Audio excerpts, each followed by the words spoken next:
And with that, welcome back inside the ballpark, everybody. It's time for a late night edition of TinChattin. As always, he's Mike Maahs. I'm Justin Prince.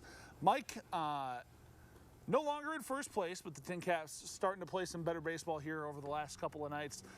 Before a heroic ninth inning on Wednesday night, the team looking like it was going to drop 4 out of their last 5, but New Orleans Cedeno plays hero once again. Second walk-off of the season for him this week. And now the TinCaps have won 2 straight with a thriller of a game here on Thursday night, a 9-8 victory in that one.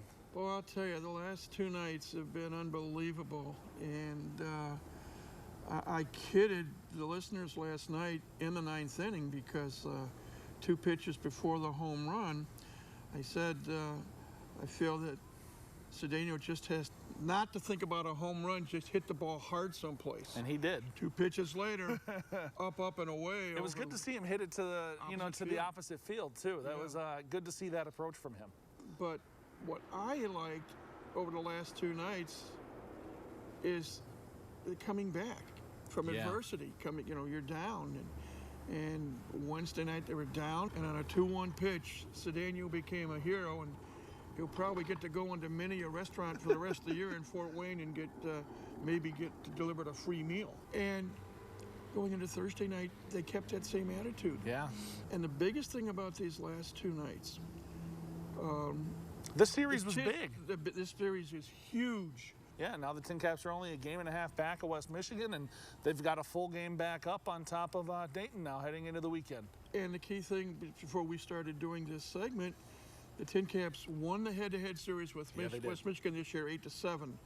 With the win on Thursday, they lead Dayton in the season series 9-6. Now, there's still 9 more games to be played, including the last 6 of the year at Dayton. But if this team keeps scrapping and clawing and giving it their all, there could be some fun. Jakob Marsee, Mike.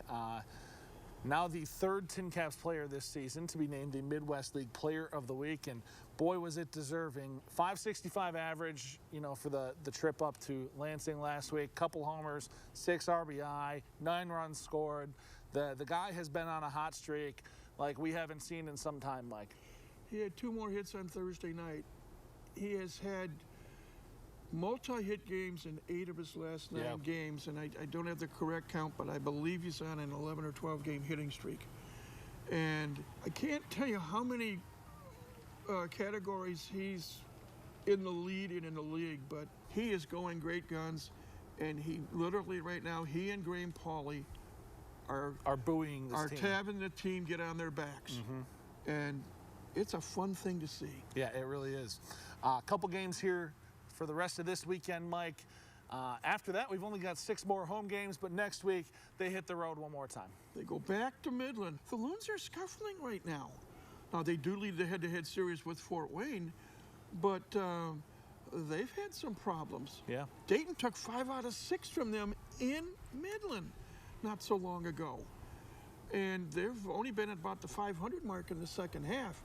They are still fighting Cedar Rapids for the best overall record in the league for the entire season, but they've been scuffling, and now is the time to get them. It's not going to be a cakewalk, but boy, you can see the end of the rainbow, and it's there for the taking. But that's going to do it for another edition of TinChattin. As always, he is Mike Maahs. I'm Justin Prince. Mike, you can get some rest. We'll see you next week.